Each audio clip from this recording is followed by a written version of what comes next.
What's up? What's up? This is Royce the 5'9". I want to send a shout out to Mikey T, the movie star. Love and respect to all. Peace. So, Royce, I got to ask you about how Slaughterhouse came together with all the different guys from New York, Jersey, Cali, and Michigan. How did you all come together and form Slaughterhouse? Well, Joe reached out to all of us individually and asked us to be on a song on a project he had called Halfway House. And when he got me on the phone and he told me who all was gonna be on the song, he said Crooked Eye, you, Joel Ortiz. I said, damn, that sounds like a Slaughterhouse. And he giggled and said, I might call it that.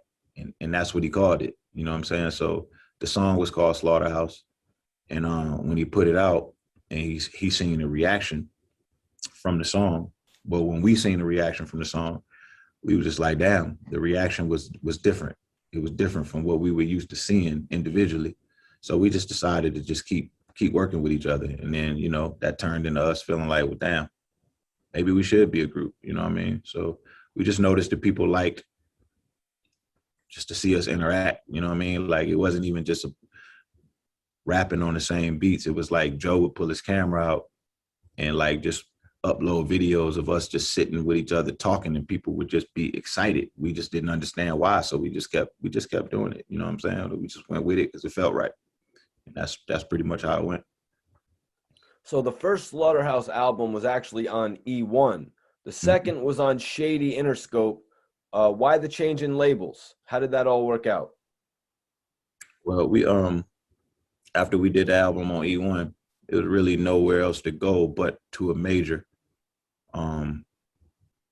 It wasn't like that we were thinking that we needed to go to a major, but all of us as MCs just really was excited about the possibility of working with him. You know what I mean? So I think that was like the main thing. That's what took us to a major. So that's pretty much how that went. So why or what ultimately led to the group not doing more records? Was there not another album slated to release on Shady? It was a multitude of things. It was a multitude of things, but ultimately they made the decision that they didn't want to put out the album. It was a lot of things that happened. It was a lot of things that happened. A lot of people offended. A lot of people disagreed on things. When we came back to the table to do that last album that we never finished, we were just in different spaces in life, man. You know what I mean? Like I had just decided to get sober. So it was like my first year sober, and I was just adjusting. I was just readjusting to the world. So everything was just weird for me. You know what I mean? So I know I probably played my role on some level. You know what I mean? Like nobody ever said nothing to me about it, but I'm pretty sure behind my back, somebody probably was like, yo, I hate when Royce do this, or I hate when Royce do that. You know what I mean? And then, Joe was Joe. He was doing the reality TV shit. He had jumped into that. So he started becoming like real famous in that world. Whenever Joe would get famous, it was just like his ninth time in his whole career being famous again. Every time he would get famous, he would turn into a jackass. You know what I'm saying?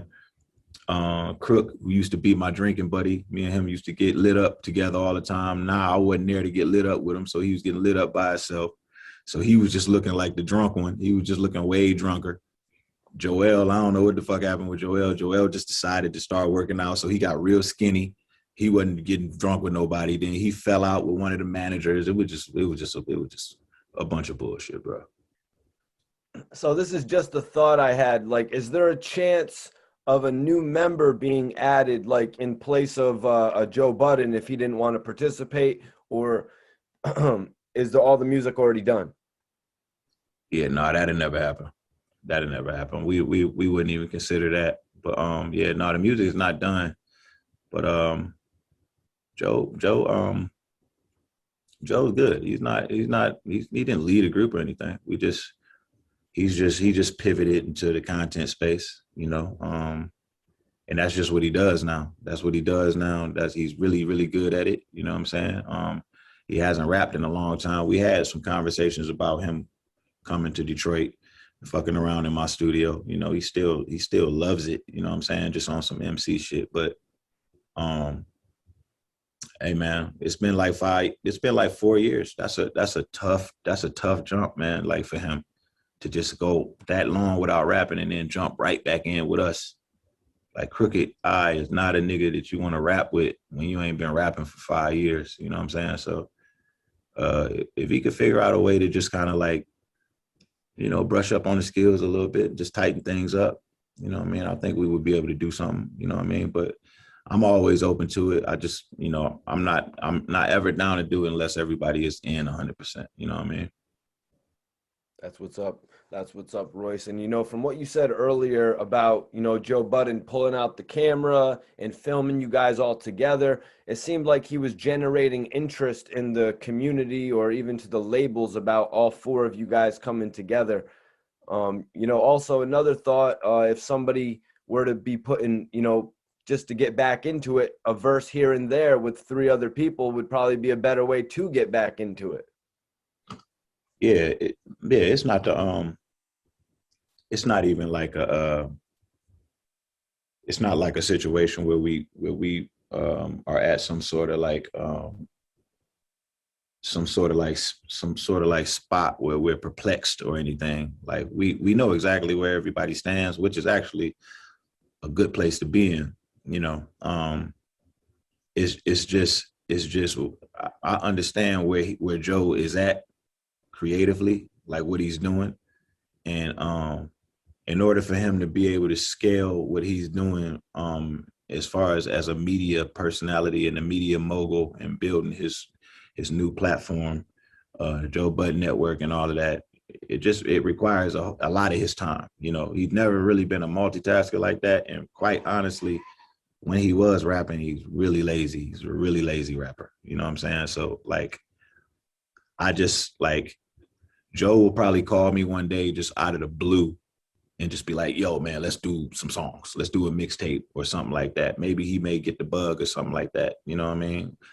But that's the only way I could see it happening. You know what I mean? But we got a release. We got the release from Shady. You know what I mean? So if ever we want to do something, if we decide to do something, it's always going to be, the opportunity will always be there. You know what I mean? Like, I have a label, you know what I mean? We're more than capable of releasing music and interacting with our fan base. You know what I mean? We don't need any label, any money or anything like that. We can do everything in house, be self-contained. You know what I mean? So if we ever want to do that, then we can do that. But other than that, man, I'm just happy that everybody is happy. You know what I mean?